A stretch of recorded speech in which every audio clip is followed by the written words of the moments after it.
बिस्मिल्लाहिर्रहमानिर्रहीम। अस्सलामु अलैकुम दोस्तों, ये माउट ऑफ मून है।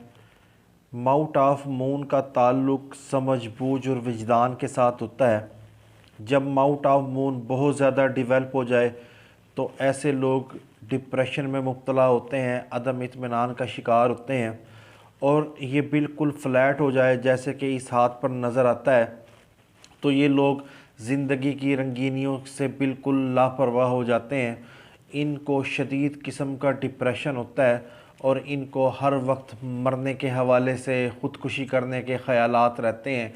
इनको इस दुनिया में कोई भी चीज़ अच्छी नहीं लगती और ये लोग हालात का मुकाबला नहीं कर पाते।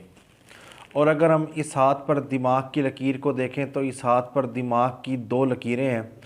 एक दिमाग की लकीर इस तरफ मुरीख के मैदान की तरफ जाती है, दूसरे दिमाग की लकीर जो है माउट ऑफ मून पर आती है, जो ज़िंदगी की लकीर के मुतवाज़ी चलती है।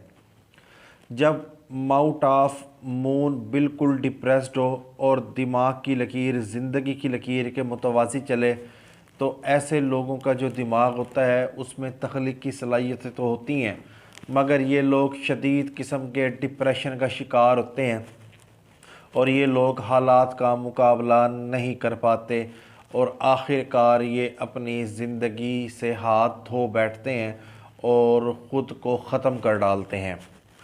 मगर इस हाथ पर ऐसी कोई वाज़ेह अलामत नज़र नहीं आती कि ये भाई ख़ुदकुशी की तरफ जाएं, क्योंकि अगर किस्मत की लकीर के आखिर में क्रॉस हो और दिमाग की लकीर इस तरह से जाए तो ये सुसाइड को ज़ाहिर करती है, मगर इस भाई के हाथ पर ऐसी कोई अलामत मौजूद नहीं है।